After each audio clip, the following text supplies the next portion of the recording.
नमस्कार दोस्तों, जय जोहार। मैं कौशल तिवारी और बिहनिया संध्या में आपका स्वागत है।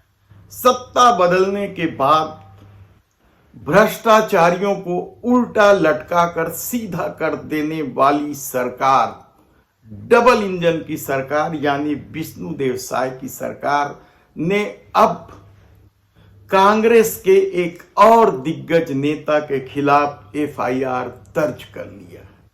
इससे पहले बलौदाबाजार हिंसा के मामले में अपनी नाकामयाबी छुपाने के लिए जिस तरीके से कार्रवाई का खेल खेला गया, एसपी कलेक्टर को निलंबित किया गया और कांग्रेस के एक विधायक देवेंद्र यादव को गिरफ्तार किया गया। उसके बाद मोहम्मद अकबर, पूर्व मंत्री हैं, ये कांग्रेस के वरिष्ठ नेता हैं, उनके खिलाफ एफआईआर दर्ज हुआ है इस बिना पर कि एक प्रधान पाठक ने सुसाइड नोट छोड़ा था, उसमें पूर्व मंत्री मोहम्मद अकबर के नाम का जिक्र है। हालांकि मोहम्मद अकबर को घेरने की कोशिश पहली बार नहीं हुई है। इससे पहले कवर्धा में जब मामूली बात को लेकर झंडा विवाद हुआ और कर्फ्यू तक लगाना पड़ा था सरकार, उस समय से मोहम्मद अकबर निशाने में थे हिंदूवादी संगठनों के। बल्कि उससे पहले जब उन्होंने 2018 का चुनाव उस कवर्धा से 50,000 से अधिक वोटों से जीता था, जिस कवर्धा को राम राज्य परिषद का गढ़ माना जाता है। कहा जाता है तब से ही हिंदूवादी संगठन और समूची भाजपा मौके की तलाश में थी और जब झंडा विवाद में झड़पें हुई, वह मुद्दा इतना बड़ा हुआ कि मोहम्मद अकबर बुरी तरीके से चुनाव हार गए। उसके बाद नई राजधानी में ठेकेदारी के मामले को लेकर उनके भाई की कंपनी पर भी कार्रवाई हुई, कई सारे ठेके रद्द कर दिए गए थे, लेकिन मोहम्मद अकबर अभी तक नहीं फंसे थे। अब कहा जा रहा है कि प्रधान पाठक के सुसाइड नोट में मोहम्मद अकबर के नाम आते ही आनन फानन में एफआईआर दर्ज कर ली गई है। इसे लेकर कांग्रेस हमलावर है। क्या है पूरा मामला, यह हम बताएं उससे पहले आप खुद पर लगे आरोप पर मोहम्मद अकबर क्या कहते हैं, यह सुन लीजिए। कि जिन्होंने पैसा दिया और जिन्होंने पैसा प्राप्त किया, इनमें से किसी को भी मैं नहीं जानता। ये सारे आरोप झूठे हैं, बेबुनियाद हैं और ये बदनाम करने की साजिश है। 2022 का मामला है और 2022 में वन विभाग में नौकरी लगाने के नाम पर कुछ लोगों से पैसा लिया गया था। उनमें से 6 लोगों ने 14/8/2024 को लिखित में एक शिकायत डोंडी थाने में दी। उसमें उन्होंने ये कहा कि देवेंद्र ठाकुर जो मृतक है, जिन्होंने आत्महत्या किया है, उसके ऊपर आरोप लगाया और ये कहा कि इनके माध्यम से हमने कुछ लोगों को पैसा दिया है, जिसमें हरेन ठाकुर, मदार खान भी है, और इन्होंने नटराज होटल में साक्षात्कार के लिए बुलाया। उस समय भी सबसे 20,000 रुपये लिए। तो अब तक 2022 से लेके हम लगातार इनके पीछे घूम रहे हैं, हमको पैसा नहीं दिया जा रहा है, तो ये देवेंद्र ठाकुर के खिलाफ कार्रवाई किया जाए।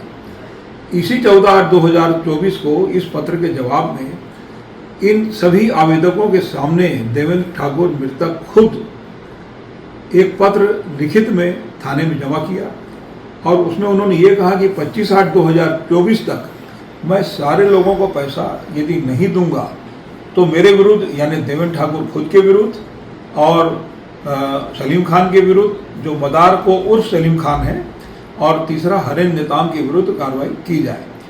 तो मृतक ने जब थाने में आवेदन दिया उसमें भी मेरा नाम नहीं है, और मृतक के विरुद्ध, देवेंद्र ठाकुर के विरुद्ध 6 लोगों ने जो आवेदन दिया उसमें भी मेरा नाम नहीं है। न लेने में न देने में कहीं पे भी मेरा नाम इसमें आया नहीं। फिर अचानक से एक एफआईआर होता है और उसमें एक सुसाइड नोट सामने आता है जिसमें किसी का दस्तखत नहीं है, उसमें लिखने वाले का नाम नहीं है, उसमें तारीख नहीं है, और हड़बड़ी में इस प्रकार का एफआईआर दर्ज किया गया है।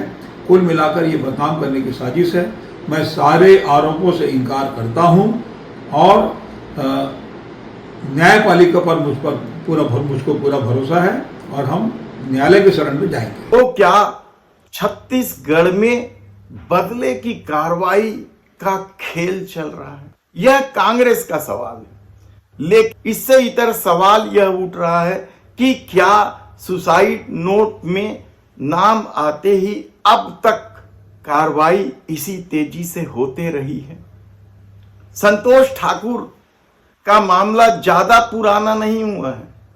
मांढर क्षेत्र का मामला था, धरसींवा विधानसभा क्षेत्र का, जहां भारतीय जनता पार्टी के ही कार्यकर्ता ने सुसाइड करते हुए जो नोट छोड़ा था, उस पर विधायक अनुज शर्मा का भी नाम था और उन्होंने किन किन लोगों से प्रताड़ित होकर आत्महत्या की इसका विस्तार से जानकारी दी थी, लेकिन उस पर एफआईआर हुई नहीं है अभी तक। कांग्रेस को आंदोलन तक करना पड़ा, लेकिन इस मामले में मोहम्मद अकबर और 3 अन्य लोगों के खिलाफ एफआईआर दर्ज हुई है। दरअसल यह मामला 2022 में वन विभाग में निकली भर्ती परीक्षा में नौकरी दिलाने के नाम पर वसूली का है। उस समय मोहम्मद अकबर वन मंत्री थे। वन विभाग ने वन रक्षक और अन्य पदों पर भर्ती के लिए विज्ञापन जारी किया था और इसके बाद चंदर सिंह ने कथित तौर पर वन रक्षक के रूप में भर्ती होने के लिए देवेंद्र ठाकुर, वो प्रधान पाठक जिन्होंने आत्महत्या की है, के माध्यम से नेताम खान और ठाकुर को 4,70,000 रुपये दिए थे। पुलिस के अनुसार इस मामले में बहुत सारे लोगों से पैसे वसूले थे और वह राशि लगभग 3,70,00,000 है। प्रधान पाठक चूंकि इस मामले में मीडिएटर थे, इसलिए पैसा वापस कराने का दबाव उन पर पैसा देने वाले लगातार कर रहे थे और नौकरी जाने का भी खतरा था। पुलिस में शिकायत ना हो इसलिए टालम टोल किया जा रहा था। यानी सोचिए 2022 से सरकार ही बने 8-9 महीने हो गए और इस दौरान इन लोगों के बीच लेन देन का विवाद सुलझाने का काम चलता रहा।